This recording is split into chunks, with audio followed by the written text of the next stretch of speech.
Hi guys, I thought I'd take this opportunity to analyse Patrick Reed's golf swing, latest winner on the PGA Tour this week. I'm going to be looking at his driver swing. So before we begin, I think it's important to note that Patrick hits the ball from right to left, so he draws the golf ball. He averages over 290 yards on the PGA Tour, which is sort of in the top half. His accuracy is not so good. He averages around 55% of fairways hit, which is sort of in the bottom half on the PGA Tour. So we're going to look at his swing from down the line to start with.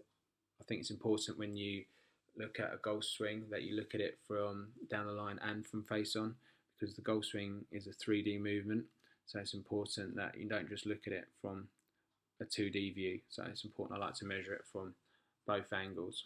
So I'm going to stick a line here on his spine angle, and you'll notice as he gets to the top, it looks like he stays in his same spine angle. I would say he stays in the same inclination to the ground, but I would say he actually changes his spine angle, and this is what part of the video is going to sort of try and discuss really. So I'm going to show you what I mean by that. So if you look at his spine angle address, if I put an arrow from his chest, you see that sort of points down towards the ground. So in his setup, he's actually sort of flexed over.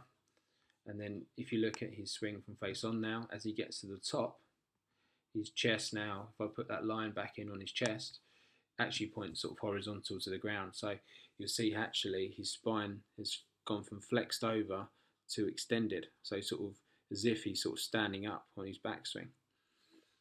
Next thing we're going to look at is his head movement, because obviously if his spine's extending, is his head going to be moving? And I think that's important to sort of look at. So we're going to look at his view from face on here. So it's going to put a circle around Patrick's head, and let's take him to the top. Okay, so he has a very slight move to the right, his right on the backswing, but you'll notice how his head has stayed very level. So although his spine is extended, his head stayed virtually in the same place. So there obviously must be another movement going on for his head to stay so still, so steady in the backswing.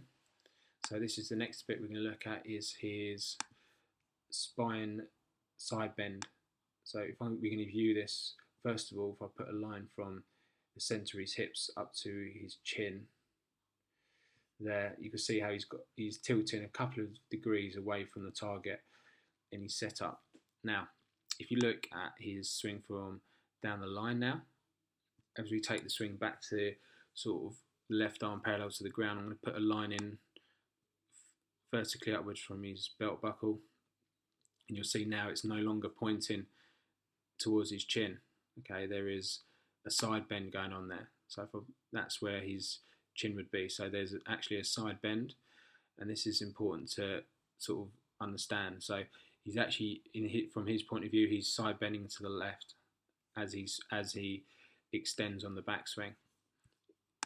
As we continue swing to the top, you'll see he's side bending a little bit more. So he's actually extended his spine and he's side bended. And by doing those two movements incrementally in the backswing, that enables him to keep his head steady. So very important. You'll see that in a lot of golfers. Actually, they have three different movements of their spine. They extend, they side bend, and they turn to get to the top of the backswing. Next thing we look at is one of Patrick's power moves in the downswing. So we take him to the top here. We like to measure his angle from his left forearm to the club shaft. You'll see that it's just over 90 degrees. As he starts down now, as we take it to the left arm parallel to the ground, you'll see how that angle has decreased.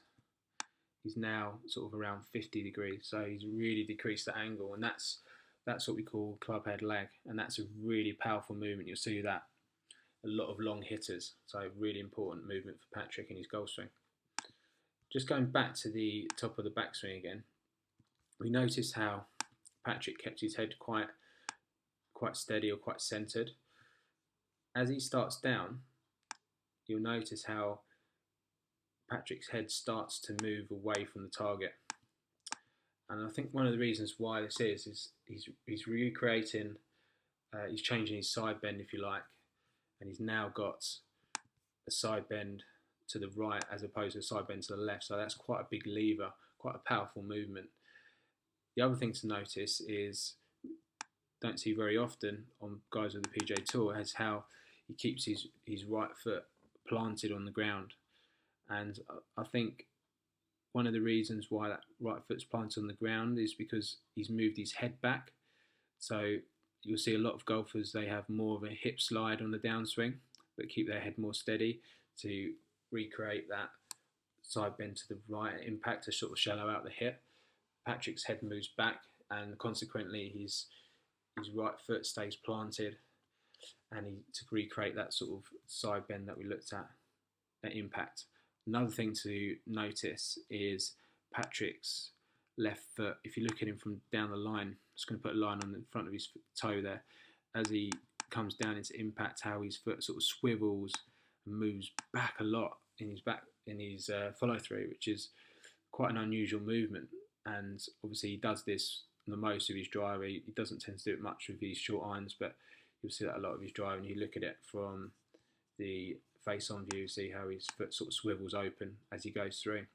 Another important thing to note is how much rotation he has of the club face through impact. If you look at his face-on view, you can really see how his forearms have crossed over. So just to recap there, we notice how Patrick not only extends his spine, he tilts his spine to the left on the backswing and he turns. We notice how Patrick's head moves back a little on the downswing, and I think that's just to help him sort of shallow out his attack into the ball. You can see how his hips have, he's sort of recreated that spine tilt away from the target, as you can see with the line on the right hand side there.